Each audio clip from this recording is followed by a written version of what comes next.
नमस्कार दोस्तों, मेरा नाम विश्वजीत कुमार है। आप देख रहे हैं जीत ब्लॉग्स। और आज इस वीडियो में हम आप लोग से बात करने आए हैं जो यूक्रेन से लौटे हुए छात्र और जो पेरेंट्स प्रोटेस्ट कर रहे थे दिल्ली में एनएमसी ऑफिस के सामने, तो उनका रिजल्ट आ चुका है। ये फाइनल डिसीजन नहीं है, एनएमसी ड्राफ्ट है, लेकिन अभी भी आपके पास एक आखिरी मौका है। जो हंगर स्ट्राइक हो रही है, हंगर स्ट्राइक को अगर आप सफल बना देते हैं तो ये ड्राफ्ट तक ही रह जाएगी, ये डिसीजन में नहीं बदलेगी। तो डिसीजन क्या आया है मैं बताता हूँ। और जो पिटीशन दायर की है वो पूजा नाम की एक है, और उसके बाद साथ में दो तीन पेरेंट्स भी हैं जो पिटीशन दायर किए हैं, और एनएमसी ने इनको जवाब दिया और सुप्रीम कोर्ट को भी यही ड्राफ्ट भेजा गया है। मतलब सिर्फ ये नहीं क्या कि सिर्फ जो पिटीशन दायर किए थे उसी को सिर्फ ये जवाब मिला, सुप्रीम कोर्ट को भी यही चीज भेजा गया है। जो बोल रहे थे कि मैं सुप्रीम कोर्ट को सीधा भेजूंगा जो भी डिसीजन भेजना होगा मुझे, तो वो उन्होंने डिसीजन सेंड कर दिया है। तो जो डिसीजन पब्लिश भी हो चुका है, और आप लोग कुछ लोग पढ़ चुके होंगे, कुछ लोग नहीं पढ़ चुके होंगे। और जिस पेरेंट्स को नहीं समझ में आया तो मेरे वीडियो को देखने से आप लास्ट तक देखिएगा और मेरे चैनल को सब्सक्राइब कर लीजिए, तो आपको पूरे समझ में आ जाएगी। तो सबसे पहला अपडेट मैं बताता हूँ कि जो 6th ईयर के लिए अपडेट जो आया है वो बता देता हूँ। जो 6th ईयर जो ऑलरेडी पास कर चुके थे, तो उनको क्या था, इंडिया में आके एफएमजी एग्जाम देना था, तो वो देने का परमिशन मिल गया है। उनको कोई अब रोक नहीं सकता एफएमजी एग्जाम देने के लिए। एमसीआई स्क्रीनिंग बोलिए या एफएमजी बोलिए या नेक्स्ट बोलिए, सारा एक ही है, तो वो देने के लिए कोई रोक नहीं सकता। 6th ईयर का काम तमाम हो गया। और फिर जो 6th ईयर करंट में है, वो जिसको इंटर्नशिप करना था वो इंटर्नशिप यहाँ कर सकते। पहले था क्या, 1 साल सिर्फ इंटर्नशिप, बस 12 महीना का इंटर्नशिप करवाना रहता था 12th मंथ का, लेकिन अब क्या, यहाँ पे 24 महीना का इंटर्नशिप करना पड़ेगा। मतलब 2 साल का इंटर्नशिप करना पड़ेगा। बिना 2 साल का इंटर्नशिप किए हुए आपको कम से कम 2 साल का इंटर्नशिप करना ही पड़ेगा, चाहे कोई भी हर हालत में हो। बिना 2 साल का कुछ नहीं हो सकता। तो 6th ईयर का पास आउट और जो पास कर रहे हैं और जो 6th ईयर में है, दोनों का काम तमाम हो गया। अब 1st ईयर से 5th ईयर का बात कर लेते हैं। तो 1st ईयर से 5th ईयर का क्या बोला गया है। जब सबसे पहला क्या कि बोला गया था उसमें क्या कि जिसका ऑनलाइन चल रहा है तो वो तो ठीक है, जो ऑनलाइन चल रहा है जिसका इंफ्रास्ट्रक्चर ठीक है, जिसको ऑनलाइन लेना है ऑनलाइन ले लीजिए। और जिसको मोबिलिटी प्रोग्राम जिसको बोलते हैं ट्रांसफर लेना है, तो जैसे कि हम लोग को ऑप्शन दिया गया है, आपको रशिया से बोला गया है कि आप रशिया से ट्रांसफर ले सकते हैं। जैसे रशिया से गवर्नमेंट नहीं बोली है, जैसे वहाँ के एम्बेसी बोला, एम्बेसी ने इंडियन एम्बेसी से रिक्वेस्ट किया है कि आप हमारे यहाँ बच्चे को एकोमोडेट कर सकते हैं। जो भी यूक्रेन से लौटे हुए छात्र हैं हमारे यहाँ एकोमोडेट कर सकते हैं। बट देखिए, ये वीडियो मैं रशिया के बारे में कल बताऊंगा कि रशिया में ट्रांसफर लेना है क्या नहीं, नेक्स्ट वीडियो में बताऊंगा, क्योंकि रशिया पे अभी सैंक्शन लगा हुआ है, तो इसके लिए अभी ज़्यादा जल्दबाजी में डिसीजन ना ले।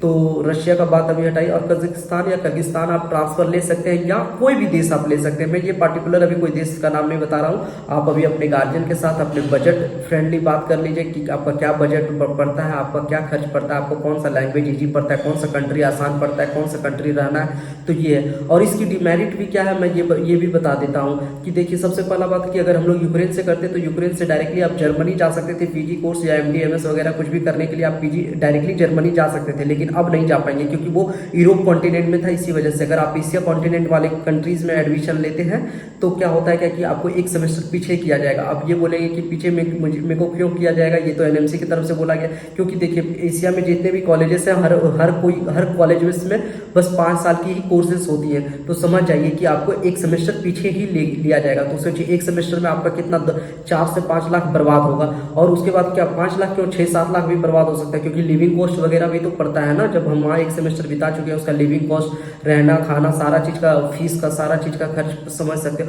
और फिर क्या उसका डिमेरिट क्या है कि लैंग्वेज कोर्स भी सीखना पड़ेगा। वहाँ पे आप लैंग्वेज से अलग परेशान रहेंगे, क्योंकि देखिए अभी हम लोग अगर यूक्रेन में ही अभी हम लोग का स्टेबल चलता तो क्या होता, हम लोग को लैंग्वेज नहीं सीखना पड़ता। हम लोग सिर्फ यूनिवर्सिटी की एग्जाम पास करते रहते और साथ में सीधा हम लोग एफएमजी पे ध्यान दिए हुए रहते। लेकिन अब हम लोग के पास क्या रहेगा, लैंग्वेज का टेंशन रहेगा, और जो वहाँ की जो कंपलसरी सब्जेक्ट है, एक्स्ट्रा सब्जेक्ट हर कंट्रीज की, वो हम लोग को पढ़ाया जाएगा, वो भी बर्डन हम लोग पे पड़ जाएगा। तो हम लोग एफएमजी पे ध्यान देंगे क्या, या इस पे ध्यान देंगे, हम लोग एक्स्ट्रा सब्जेक्ट पे ध्यान देंगे। हम लोग के लिए जरूरी क्या है, यूनिवर्सिटी की पढ़ाई भी जरूरी है, एफएमजी के एग्जाम, और वो यूनिवर्सिटी वाले एक्स्ट्रा सब्जेक्ट्स हम लोग को देंगे। तो ये डिमेरिट्स वगैरह भी है, ये सारी अभी भी।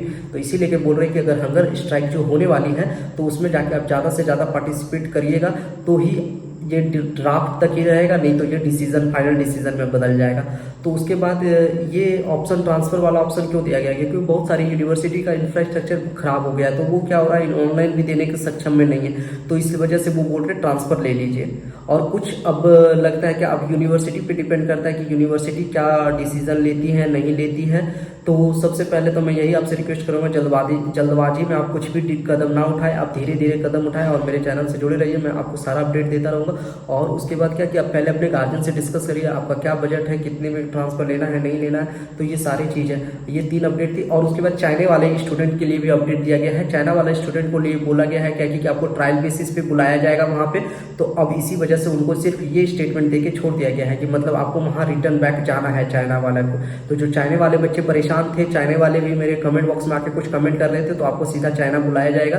तो इसके लिए आप पैनिक नहीं होइए, आपके लिए आपका वैसे भी नोटिफिकेशन जारी वगैरह हो गया था, बस अब सिर्फ वीज़ा का, अगर एक बार वीज़ा और पासपोर्ट वीज़ा वाला नोटिस आ जाए तो आप लोग डायरेक्टली जा सकते हो चाइना। आप लोग पे जो भी बैन लगी थी आप लोग जा सकते हो, कोई दिक्कत नहीं। देखिए चाइना जाने में आप लोगों को कोई परेशानी नहीं होगी, क्योंकि देखिए चाइना हमेशा से शुरू से बिजनेस माइंडेड आदमी रहा है, वो कभी भी लॉस नहीं सहता है। ये भले अपने कंट्रीज के बीच में जो भी प्रोपोगेंडा चलता रहा है वो अपना प्रोपोगेंडा फैलाते रहे हम लोग के साथ, लेकिन वो बिजनेस माइंडेड आदमी क्या वो बच्चा को एक्सेप्ट करेगा, इसलिए वो बच्चा को एक्सेप्ट करेगा क्योंकि देखिए जो यूनिवर्सिटीज़ बढ़ाती है, क्योंकि फॉरेन स्टूडेंट वहाँ जाते हैं तो उसका इंफ्रास्ट्रक्चर बढ़ता है। किसकी वजह से? हम जैसे फॉरेन स्टूडेंट की वजह से, क्योंकि आप अपने खुद कॉलेजेस का देख सकते हैं कि फर्स्ट ईयर में गए होंगे क्या हालात होंगे, और जो सेकेंड ईयर थर्ड ईयर तक जाने तक देख सकते हैं कि यूनिवर्सिटी में कितना चेंजमेंट आ गया, कितना बदलाव आते रहता है हर बार, क्योंकि हम लोग की फीस की वजह से उनकी बदलाव आती है, उनकी टीचर्स बढ़ती है, उनका इंफ्रास्ट्रक्चर बढ़ता है, उनका इनकम बढ़ता है, उनका इकोनॉमी बढ़ता है। तो इसी वजह से हम चाइना वाले बच्चे परेशान ना हो, आपको एक्सेप्ट किया जाएगा, इसके लिए पैनिक होने की जरूरत नहीं। और हम लोग को जो यूक्रेन से लौटे हुए हैं उसके लिए ट्रांसफ़र और ये ऑप्शन दिया हुआ है, तो आप लोग डरे नहीं कि चाइना वाला भी प्रोटेस्ट कर रहे तो हम लोग का नुकसान होगा, तो कोई दिक्कत नहीं है। चाइना वाला को बोल दिया गया कि ट्रायल बेसिस पे भेजा जाएगा, तो आप बस अभी भी यूक्रेन वाले छात्र के पास मौका है कि अगर आपके पास थोड़ा सा भी टाइम है तो बस आप हंगर स्ट्राइक में शामिल होइए और हंगर स्ट्राइक को सफल बनाइए, तो बस। और अभी भी आप ट्रेंडिंग चला सकते हैं, ये ट्विटर ट्रेंडिंग की hashtag no to NMC draft, NMC gazette करके इस तरह करके ट्विटर ट्रेंडिंग चला सकते हैं। अगर नहीं चलाइएगा तो आपका कैरियर अंधकार में चला जाएगा, और उसके बाद क्या है, पैसा बर्बाद होगा। पैसा बर्बाद होने के बाद वहाँ पे आप नया जगह पे शिफ्ट होने में बहुत समय लगेगा, तो इस तरह की बहुत परेशानियाँ आएंगी। इसी वजह से आप लोग से हाथ जोड़ के रिक्वेस्ट है कि जल्द से जल्द आप लोग प्रोटेस्ट करें और हंगर स्ट्राइक में शामिल हो। नहीं होंगे तो फिर आपको वही होगा क्या, एक सेमेस्टर का सारा पैसा बर्बाद होगा 6 से 7 लाख, और उसके बाद आपको सीधा सा बात है कि दूसरे कंट्री में ट्रांसफ़र लेने के बाद कितना परेशानी आएगी पता है। नया कंट्री में शिफ्ट होने में, यूक्रेन में ही शिफ्ट होने में कितना समय बर्बाद हुआ था, ये सब सारा चीज़ आपको पता है। और अभी तक मेरे चैनल पे वीडियो देख रहे हैं तो शायद हमें लगता है वीडियो आपको अच्छा लगा और इन्फॉर्मेटिव लगा, तो मेरे चैनल को सब्सक्राइब कर दो, वीडियो को ज़्यादा से ज़्यादा शेयर कर दो। हर एक अपडेट लाते रहेंगे, और रशिया के बारे में कल अपडेट ला देंगे, टेंशन नहीं लीजिए। और उसके बाद जो भी अपडेट होगा तुरंत मिला हुआ, जैसे आज अपडेट आया तो अभी बस नेट के चक्कर में, नहीं तो 1 घंटा और पहले ही अपलोड हो जाता वीडियो। और please do like, subscribe, share and comment, video को जितना ज़्यादा से ज़्यादा शेयर कर सकते हैं। So please hit a subscribe button.